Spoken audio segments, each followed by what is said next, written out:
Hello Australia, right around the country on Foxtel's Aurora and on YouTube. This is The Scene. It's all about great Australian and West Australian music presented by our mates at Atomic Beer and Sound Centre Morley. My name is Blake Williams. Hello. If you're watching us on YouTube as well, hit that subscribe button. You'll never miss an episode of the show. Tonight, I'm very excited. Love the way this guy writes, love the way he sings as well.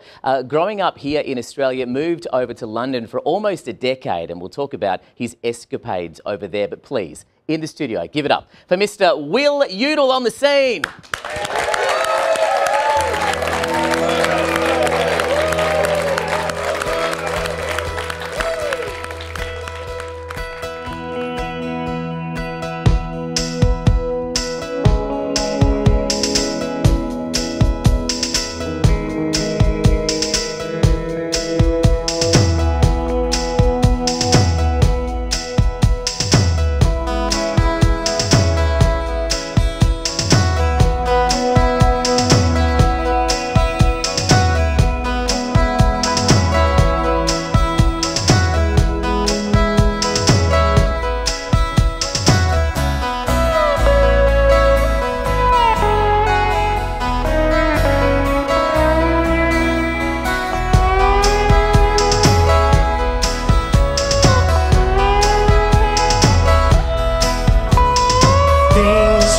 Straight away from talking every day, but knowing laughed at every bad joke I made.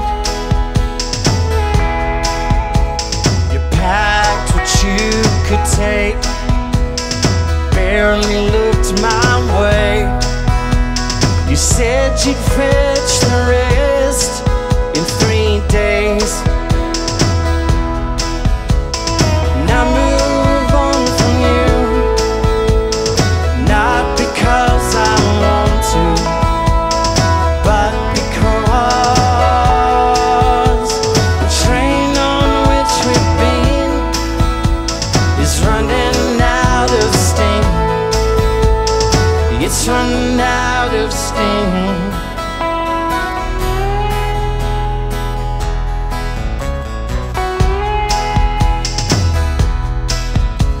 Now I just feel alone, flipping through my phone, waiting on that angry text to come home. And as our empire falls, you don't return my calls. You say you don't know what I mean to you anymore. So I'll get over you,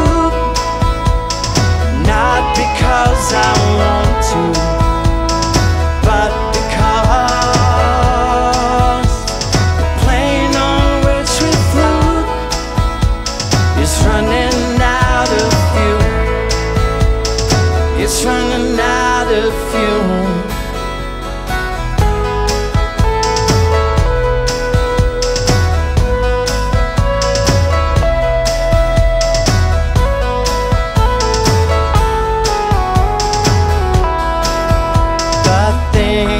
Starting with a home world to myself.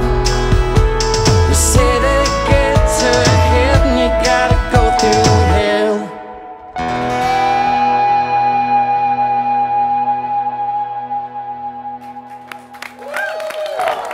This is the scene. Welcome back to The Scene, right around Australia on Foxtel's Aurora and on YouTube. In the studio, how good was Will Udall and band, everybody? How good were they? Yeah. Mate, welcome to the show. Thanks, Blake. And thank you for joining us in the show, because you're a friend of the show. You help us out on set. I've been all around. Yeah. I've been all around. Made it to the stage. But being up there, different experience. How was it? Really, really great. Yeah, this is actually one of our first performances as a band. Is it really? Yeah. You wouldn't think that. You guys sounded awesome. Thank you very much. So that is one of the new songs, 3 Days. We'll talk about the album, which is now out as well, which is brilliant. But let's go back a little bit for you. You grew up in Perth, right? Yeah. Born in London, grew up in Perth from when I was about 5. Started playing music at school. At school, well, that's what I was going to ask. How old were you when you first kind of got into I'm going to say like 11 or 12, I was playing the drums. it? Okay, so started on drums. How did you fall into it? My music teacher just saw me banging on something and said, we should get this kid some music lessons. I don't know whether it was a good thing or a bad thing. Maybe I was out of time and she was trying to get me in time, I'm not sure. But yeah, then I started playing drums and fell into school bands. And then the music that I was listening to at the time had a lot of electric guitar, so I gravitated towards that as well. And I still kind of play both. On the album, I play both. Well, as you just did then as well, some kind of percussion stuff. Yeah. And obviously singing and playing guitar and all that kind of stuff. I'm a control freak. Well, no, but it's kind of what you do, and I want to talk about the looping thing in a little bit as well, because I cannot get my head around it. It just seems so risky. Like anything could go wrong. Well, it's something, especially behind the way that the band is, the way that we're presenting the music is, it's all live. People might think there's a backing track or something. It's not. We play everything from scratch every time we perform the song, and that's how I like to perform it. It's something a bit different as well, and allows me to add the different layers and textures and parts that you wouldn't ordinarily be able to do if it was just Andy and I playing guitar. So, yeah, absolutely. Yeah, looping lets us pile things on, stack stuff up. And it kind of just, it's purely what's in your mind, right? It's exactly the way that you want to express it. Every time we play the song, it's the first time we're doing it in that way. Yeah. Is that something born out of the fact that you were living in London, gigging in London, and it's just too hard to get a drum kit around? Yeah, absolutely. Oh, is it really? Yeah. Well, when I first moved there, definitely finding someone to come and rehearse my songs was really difficult with no budget, and so I just thought I'm going to do it myself. And I had a pretty good idea of what I want the drum parts to be as well, and yeah, I'm really comfortable playing it that way now. That's why we're doing it that way. It's a lot for us to deal with on stage. Yeah. But it's a great challenge. And it sounds really fantastic as well. Going back to school, was there ever a plan to not do music? Did you go, well, I'll learn the music thing, but I'm really kind of loving architecture? Or was there anything that was there another plan? I'm really, really lucky. My parents are here, but I just never really stopped. I just started playing, kept going and going, and just never stopped doing it. And now I'm here, and it's taken me all around the world, and it's been such an important part of my life. Yeah, absolutely. Now you're living in London, gigging in London. Yep. What's the scene like over there? Amazing. When was this, firstly? I moved there 2011. Okay. And was there up until October of last year. Yeah, you're a small fish in a very big pond, but there's a lot of other cool fish in the pond with you. Yeah. And met some amazing people, and you just never know what can happen there, or who's playing on the same night as you. And a couple of my friends who I played gigs with, Michael Kiwanuka, is now a huge artist, and yeah, anything can happen there. So that's why we love it. It seems that kind of way, and the fact that it's so close to Europe, you can, where we go to Rottnest, you can go to France. Yeah. Is it that kind of thing? Do you have opportunities to tour through Europe? Definitely. Yeah. I've played at the top of mountains. I've played in the Italian Riviera. Wow. I mean, we've got Rockingham foreshore, so I know. Yeah. Well, I don't. Yeah. Probably. Yeah, but no, it's really, really cool. It's really different, and I guess you never know who's going to be wanting music in London and where they're going to be putting on this gig. I've also played in the Sahara Desert, the middle of Sahara, in Morocco. Wow. Yeah. So. And there's a lot of Perth musicians living or lived. This is pre-COVID. We're talking. Yeah. A lot of Perth musicians living over there. Well, Perth has just got some of the greatest talent in the world, but yeah, some guys make the move over there and have really reached the heights, playing with some of the world's biggest acts. And I shared a studio with one, and he's gone off on tour and on a private jet, and yeah. So how cool is that? How cool is that? Cool. It's actually quite interesting because in your band, Siboney and Andy, who are Perth musos, who also used to live over in London, friends of the show, both work on the show in different ways. How did you get them involved in this project? Yeah, so we're besties, but I really need someone to help me through a project, and I don't get very far on my own. So Andy was really instrumental in just getting the project started and providing some framework for it. And we went in and just recorded and just chipped away and chipped away and chipped away. I had a lot of other friends play as well from from London and Australia as well, and then Sib is such an incredible singer, sang backing vocals on pretty much every track. We just pieced it together, and for me it was just an incredibly satisfying way to make an album, because we just did whatever we wanted to do. Yeah. And he understands me, Sib understands me, like, you know, there's no miscommunication. They understand all my strange terminologies and things like that. So yeah. Oh, but it's brilliant, and the tracks that I've heard sound absolutely incredible. We're going to be treated to another one of Will's songs in just a few moments' time. But you've been sitting on these songs for a while, right? When did you write them? Geez, probably about 4 years ago, and we started recording about 3 years ago. Took a year to record, which I enjoyed as well. Just being able to really let the song sink in. Some bands have to record in 4 or 5 days, and we just really took our time. Was that simply because you didn't have time to record them back to back, or you wanted the time to let them sit? I really like to just really spend time with them. Yeah. Right. So listening to the bounces, as they call them, or the latest takes on the way to and from the studio on the train, excuse me, was really, really helpful, and just letting things distill. Yeah, yeah. And so now, when I listen back, I'm really, really happy with everything front to back. Right. But how do you know when you're doing that in your, you know, you're recording something, listen to the bounces, do it 10, 20 times. How do you know when you're done? That's a great question. I don't really struggle too much with that. We didn't have that problem. Some people do, but I was like, nah, that's it. I've had enough. Yeah, it's over. It's over. It's printed. Yeah, let's go. Yeah. But you can kind of get carried away with sitting in the studio and adding and adding and adding. And I guess you need to think about the fact that you do have to play these songs live at some point, right? Was this an album written to be played live? I definitely like to use the studio as the studio, so do some things that you can't do on stage. I think that's just what makes the studio so magical. But at the same time, the songs are very organic. They're all live instruments. You know, not too much happening on computer or, and so.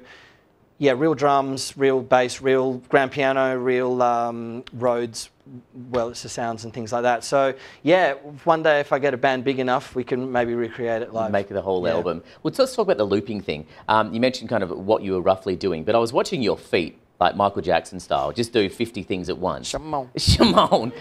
Run us through what's happening under your feet. So, I'm doing all of the looping tonight, and basically I'll start with a master loop, which then I'll relay some drums down on, and then there's 2 other loops on my pedal which will then sync with that loop, so I can have, in this next song that we're doing, there'll be one section on one loop and one section on the other, and it's just a bed underneath, and we can float on top, and I can pull in part A or part B. Gotcha. That's probably the simplest way. That's probably the best way I've ever explained it. Succinct. Yeah. So you can bring those elements in when you want to. You can build songs up, bring them down, depending on you're improvising, really. Exactly. And I love to play like that. You can just really bring the drums in, take them out, bring this in, take it out in real time. Yeah. So when I get really comfortable with a song, I can perform it completely differently depending on what the event is or what the gig is. What's the plan from here? So the album is out. It is called Wild. You can get it through Spotify, all the usual places. Yep. Can we buy it anywhere? Just online for the moment. Okay. Yeah. But I'm just really grateful to have it out. Yeah, sure. It's a labour of love for many, many years. And now that it is out, what's the plan for the future? Where do you want this to go? Well, it's been great to put the band together and start performing the songs. I don't really know where I'm headed at the moment, whether back over there or hanging around in Perth, but now I know I've got a way to perform it there and a way to perform it here. I don't know, it's just really, it's a real relief to finally have the songs going live, because I've been sitting on them for a really long time. Yeah. I'm really proud of it, and it took us a really long time, and we really slaved over every millisecond of it. Absolutely. Another 5 years before the next one? No, I've already got some new stuff. So, really? Yeah. Oh, looking forward to hearing that. You are someone who finds yourself in the most interesting of places and the amount of stories that we can't say on this show. But I distinctly remember many years ago you telling me that you shared a game of ping pong with a member of the Rolling Stones. Yeah. Did I make that up? Did I dream that? It did happen. It did happen. There's a photo to prove it. Is there? Yeah. Yeah, we've actually got that photo. I wish we did. I wish we did. I just got to know the family of this person and was at a birthday party and they turned up and they're very, very good at ping pong and I got beaten. What do you call it? So wait, you're at a barbecue and someone walks through and says, I'm really good at ping pong, and turn around and says, Rolling Stones. Yeah, I mean, that doesn't seem real. Yeah, exactly. No, it wasn't. I taught them how to play champs and challenges, like 5 points aside. And did you do the cup one where you hit it and they have to scull it? No, but he probably would have won that as well. Yeah, so he won? Yeah. Did you play the whole band? No. Okay. No. That would have been I very let him interesting. win. Oh, yeah. All right, mate. All right. No worries. Now, where can we find you online? So, yeah, Will Udall Music on Instagram, Will Udall Music as well on Facebook. I've got willudall.com. And, yeah, look me up on Spotify, iTunes, all that. I'm really excited for people to hear this new batch of songs and on to the next one. Absolutely. Fall from the Sky is the track you're about to do. Run us through where this song came from, and then we'll jump up and do it. So how old is this one? This is a couple of years old. I wanted to write a song about perseverance and also things don't always happen immediately for you. Things don't always fall from the sky. So this is about sometimes when things aren't going your way, just know that it's not going to fall in your lap and keep on going. Okay, all right, brilliant. Please give it up for Will Udall in the studio, everybody. Beautiful stuff. We're going to take a very short break here on Foxtel around Australia and on YouTube. When we return, Will Udall and band with Fall from the Sky. Back in just a moment. This is The Scene. This is The Scene.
Will Udall, everybody, with Siboney and Andy. Awesome job, guys. Congratulations. Congratulations, man.